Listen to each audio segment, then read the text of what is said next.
Deep in the rugged expanse of Fright Valley Canyon, where shadows stretch long and secrets run deep, something or someone has disappeared. What starts as an ordinary trip into the wilderness turns into a chilling mystery, unraveling whispers of the past, eerie coincidences, and the unsettling realization that some vanishings are never meant to be solved. In this suspenseful tale, we dive into the heart of fear, folklore, and the unknown. Welcome to The Vanishing at Fright Valley Canyon. Let's coffee break.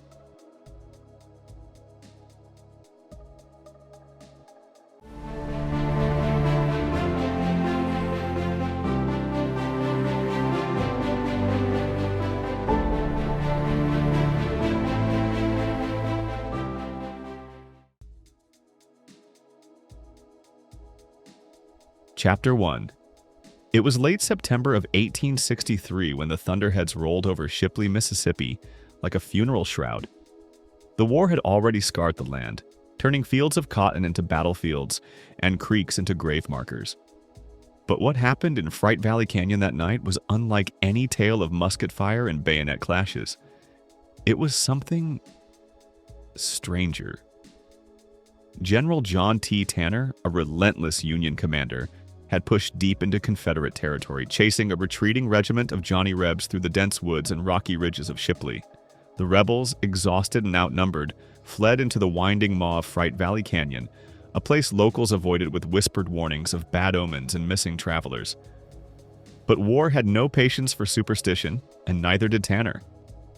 Lightning split the sky as the Union Brigade plunged into the canyon after their Confederate prey. Rain battered the earth, turning dry soil into sludge beneath their boots.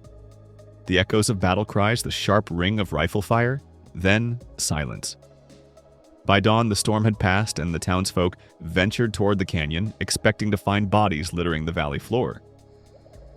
But there was nothing.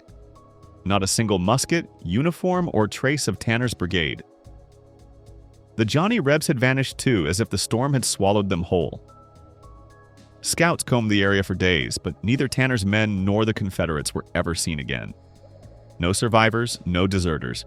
Just an eerie emptiness where two armies had once clashed. Some claimed they had been taken by the ghosts of Shipley's past, dragged into some abyss beyond the reach of the living. Others believed the land itself had rebelled against the bloodshed, consuming them in an act of vengeance.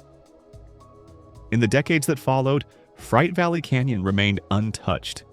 No soldiers ever returned, and the war moved on without them. But some nights, when the thunder rolled in and the wind howled through the valley, people swore they could hear distant voices carried on the storm, battle cries lost in time. And so the mystery endured. The war had taken thousands, but none in quite the same way as the lost soldiers of Shipley. They were neither heroes nor deserters, neither victorious nor defeated. They were simply gone. Chapter 2. The disappearance of both Union and Confederate forces in Fright Valley Canyon sent shockwaves through Shipley. At first, the townsfolk were skeptical. Surely some survivors would emerge, some wounded stragglers crawling from the depths. But as days turned into weeks and searches yielded nothing, unease settled over Shipley like an unshakable fog. Rumors flourished. Some believed the soldiers had been cursed, that the valley had consumed them as punishment for bringing war to sacred ground.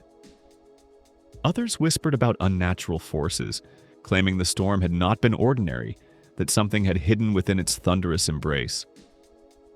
The older residents, those who had long harbored superstitions about the valley, simply nodded grimly and warned the young not to venture too close. In time, Fright Valley Canyon became a forbidden place. No one dared to build near it, and even the bravest hunters refused to tread its paths. The story of the vanished soldiers became legend, shared in hushed tones around fires and between generations. Every time a storm rolled over Shipley, a collective unease gripped the town, as though the heavens might once again open and take more souls into the unknown. Though the war raged on elsewhere, Shipley's battle had ended in mystery, and for those who lived there, that mystery was far more terrifying than the war itself. Chapter 3. The superstitions surrounding Shipley and Fright Valley Canyon trace back long before the Civil War, rooted in eerie occurrences and whispered folklore passed down through generations. The valley was always a place of unease, spoken about in hushed tones around hearths and town gatherings. The Lost Settlers. In the late 1700s, a small group of settlers attempted to establish a homestead near the canyon. They were seen trading supplies with the nearest towns and setting up rudimentary cabins. But one morning, all traces of them were gone. No wagons, no bodies, no explanation. The nearby Chickasaw people, who had warned the settlers about disturbing the land, simply shook their heads and refused to speak of it further. The Phantom Riders. As Shipley grew, travelers occasionally reported seeing shadowy figures on horseback riding through the mist at dusk, disappearing near the canyon edge. Some claimed they were spirits of the lost settlers forever trying to escape the valley that had consumed them. The Unending Storm. In the mid-1800s, an unnerving natural event solidified the town's superstition. 3 days of continuous thunderstorms centered exclusively around Fright Valley Canyon. Lightning crackled over its ridges, but beyond its borders, Shipley saw nothing more than overcast skies. This unexplained phenomenon led many to believe the land itself was cursed. By the time the Civil War arrived, Shipley's residents had learned to avoid the valley at all costs. When Tanner's brigade and the Confederate regiment vanished during the storm, it wasn't seen as a battle lost, it was seen as Fright Valley claiming more souls. The legend only deepened, warning anyone who dared enter that the land did not give back what it took. Chapter 4. Excerpt from the Journal of Private Elijah Whitmore. Discovered by Michael Robert Preston. Michael Preston had always been drawn to the past, the voices of long-dead men echoing through brittle pages and fading ink. So, when he stumbled across the leather-bound Civil War diary in the back corner of a pawn shop in Shipley, Mississippi, he didn't hesitate. The cover was worn, the pages smelled of old tobacco and damp wood. The name scrawled on the inside? Elijah Whitmore, Private. 16th Mississippi Infantry, 1863.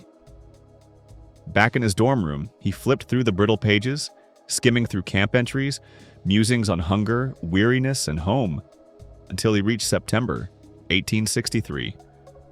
The tone of Whitmore's writing changed. Fear laced the ink. September 27th, 1863. We ran through the trees, thunder snapping above us like a god's whip. General Tanner and his men chased us hard. The ground shook beneath our feet, and I could feel the breath of the storm against my neck. We had no choice but to flee into the valley. The cursed valley. Sergeant told us not to go. He said the land didn't take kindly to men who came to it armed. Said the storms here weren't natural. I should have listened.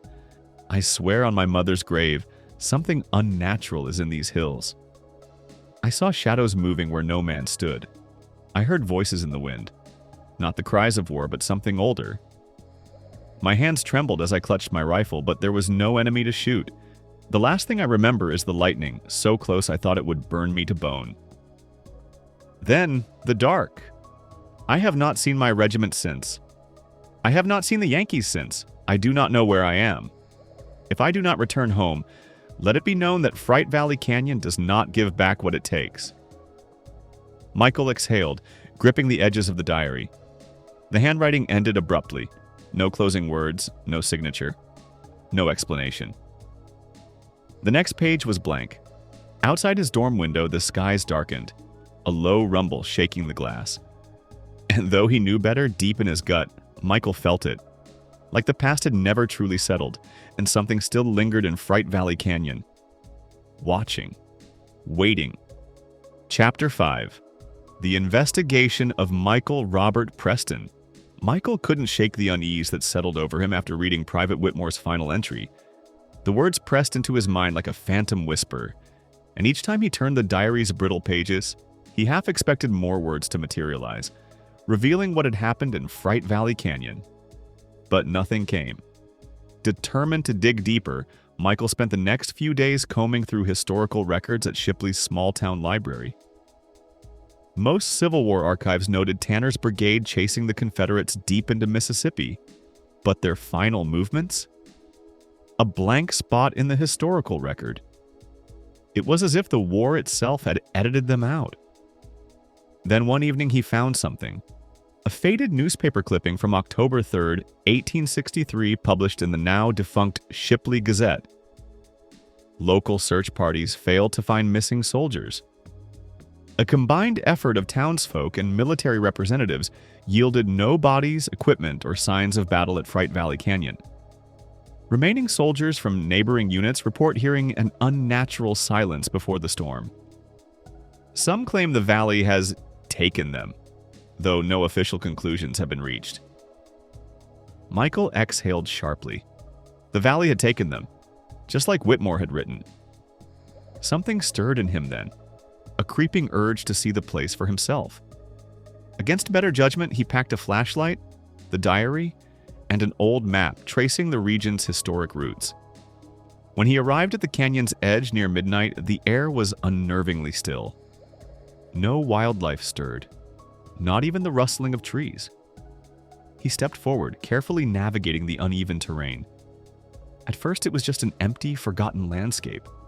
But then, a whisper. Not a voice, not wind. Something in between. Michael froze. His flashlight flickered. The air turned damp, thick with the scent of rain, though the sky remained clear. And then, between the canyon walls, he saw them. Shadows moving, shifting. The outlines of men, uniforms barely visible against the rock face, forever lost in the valley's depths.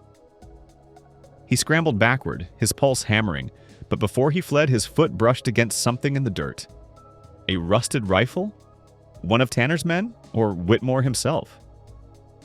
Michael didn't wait to find out.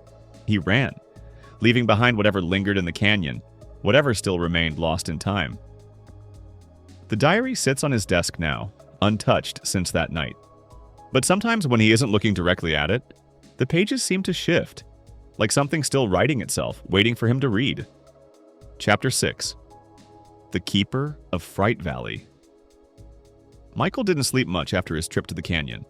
He kept replaying that night, the shifting shadows, the whisper that wasn't quite a voice, and the rifle. A relic of war left behind as though someone or something wanted him to find it. One afternoon, still restless, he found himself at Lester's Antiques and Pawn, the same shop where he had discovered Whitmore's diary. The owner, an elderly man named Lester Morrow, had been in Shipley longer than most. Maybe he knew something. Michael approached the counter, placing the diary down with careful intent. "Where'd you get this?" Lester studied the book with knowing eyes, not surprise, just recognition. "I don't usually ask questions about things folks bring in," he said, tracing a wrinkled hand over the worn cover. "But that one? I made an exception." Michael's pulse quickened. "What do you mean?" Lester let out a slow breath. "Guy walked in about 10 years ago, handed it over like he couldn't bear to keep it anymore. Said he found it near the canyon." Michael stiffened. Was he okay?" "That's the thing," Lester said. "Looked like he hadn't slept in days. Said the book found him more than he found it." Michael swallowed. "I suppose I should have thrown it out," Lester continued. "But things like that, they always find a way back." Michael sat quietly for a moment, feeling the weight of the diary in front of him. "So, what do you think happened in Fright Valley?" he finally asked. Lester sighed, rubbing his temple like a man who had been asked the same question 100 times, but had no answers to give. "I don't pretend to know," he said. "But I'll tell you this, whatever happened, it wasn't war. It was something older than war. Something this town was built over, not built for." Michael felt the words sink deep. He glanced at the diary, its pages still untouched since his last reading, but now it felt heavier, like something inside it was waiting. What if he kept reading? What if there was still more to find? Chapter 7. The Encroaching Shadows. Michael didn't sleep much after his conversation with Lester. The old man's warning clung to him like damp air. Something older than war, something the town was built over, not built for. That night, as he sat in his dorm room, flipping absently through Whitmore's diary, he noticed something strange. A smudge on the corner of a page he hadn't seen before. It wasn't ink. It looked like a fingerprint. Michael ran a thumb over it, but the page was dry. The print had been made long ago, or so he thought. Then his lamp flickered. He turned, expecting to see a power surge, but instead, something shifted in the farthest corner of his room. A dark patch where the light didn't quite reach. It wasn't just a shadow. It was too still, too solid. Michael swallowed hard, staring at it, half expecting it to move, but it didn't. It just stood there, watching. He slammed the diary shut. The shadow flickered, then vanished. The next morning, he tried to rationalize it. Late-night paranoia, sleep deprivation. But as he walked through campus, something gnawed at him, the lingering feeling that he was being watched. And then, as he passed a reflective window, he saw it. The shadow. Not behind him. Next to him. Michael staggered back, heart hammering. The shape melted away before he could focus on it, but his pulse didn't slow. This wasn't just a legend anymore. Something had followed him back from Fright Valley Canyon, and it wasn't done with him yet. Chapter 8. The Unseen Gathering. Michael wasn't sure if confronting the shadow was a good idea, but ignoring it wasn't working either. It was following him. Not just in reflections or dark corners. It was closer now, almost familiar. He decided to go back to Lester's Antiques and pawn. The bell above the door jingled as he entered. Lester glanced up, eyes immediately narrowing. "You look worse than last time." Michael hesitated before placing the diary on the counter. "Something came back with me." Lester didn't react at first. Then, after a long pause, he nodded. "They always do." Michael stiffened. "They?" Lester leaned in slightly, voice lower now. "It's never just one, not in Fright Valley." Michael's stomach twisted. The realization settled cold in his bones. He'd thought it was just a single shadow, a lone entity clinging to him. But what if there were more? What if they were waiting? Lester sighed. "You went too deep, kid. The valley isn't just a place. It's hungry, always has been." Michael exhaled sharply, his mind racing. The shadows weren't random. They were remnants of something lost. The soldiers, the whispers, maybe even Whitmore himself. And if Fright Valley Canyon was hungry, then sooner or later, whatever had followed him wasn't just going to watch. It was going to take. Chapter 9. The Truth Beneath Fright Valley Canyon. Michael knew there was no going back now. The shadows were no longer just lurking, they were guiding him, urging him toward something deeper. He had spent weeks researching, sifting through forgotten records, speaking with anyone in Shipley who would listen. But every answer led to more questions, and finally, one night when he reopened Whitmore's diary, something was different. The ink. It had shifted. Where once there were faded words, new ones had appeared. Or had they always been there, waiting for him to see? "We did not die, we did not live. We are caught beneath the storm, held in the hands of something that does not speak but knows. Fright Valley Canyon does not take. It keeps." Michael's pulse pounded in his ears. It keeps. The realization settled heavy in his chest. The soldiers had never been lost. They had never died. They had simply been held, trapped in a space beyond time, beyond history. Not ghosts, not spirits. They were still there. And Michael had become their tether. For days, he tried to resist the truth, telling himself he was imagining it. But each night, the shadows grew clearer. They were not menacing, they were reaching, calling him. Then, one evening, he saw them fully. A storm rolled into Shipley, crackling over the horizon, and Michael stood by his dorm window, staring at the shifting dark beyond the trees. And there, outlined in lightning, he saw them. Tanner's brigade, Whitmore's regiment. Standing at the canyon's edge, watching him. Waiting? Michael finally understood. Fright Valley Canyon had never been a graveyard. It had been a doorway, one that had never fully closed. And now Michael had to decide. Would he cross it? Would he step beyond history, beyond time, into the truth that had been waiting for him all along? Or would he walk away, knowing that the valley would never truly release him? Chapter 10.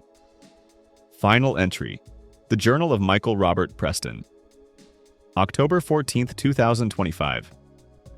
I see them now, not just in glimpses, not just in shadows. They stand before me, waiting. Tanner, Whitmore, the men whose names history forgot.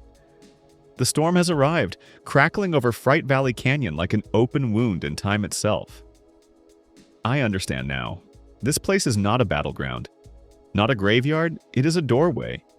And it has been calling me all along. The lightning cuts through the sky, illuminating faces I have only seen in old documents and faded ink. They are not lost. They are simply elsewhere. Somewhere I must go.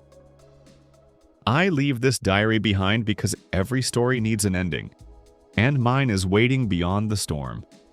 3 weeks later, the diary appeared once more in Lester's Antiques and Pawn, resting on a dusty shelf like it had never left.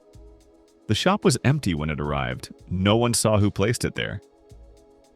Lester found it one morning, flipping absently through the pages. Michael's entry was still there, his final words scrawled with unmistakable urgency. But the last page, the one after Michael's entry, was blank. Or perhaps like before, it was just waiting. Waiting for someone else to read. Waiting for the next name to be written. And so Michael Preston was never seen again. But every time a storm rolls over Shipley, every time lightning flashes above Fright Valley Canyon, some say they hear the echoes of men who never truly left. And maybe, just maybe, Michael is among them. In conclusion, some mysteries are meant to be solved. Others linger in the shadows, unanswered, untouched, waiting. As the last echoes fade through Fright Valley Canyon, one question remains. Was it ever just a disappearance, or something far more unsettling? The truth may never surface, but one thing is certain. Fright Valley Canyon keeps its secrets, and sometimes those secrets keep you. That is it for today, Coffee Breakers. Remember to love God with all your everything and heart, mind, body, and soul. Be a great neighbor, especially toward those who aren't always so kind to you. Why? Because great is always better than good. Until next time.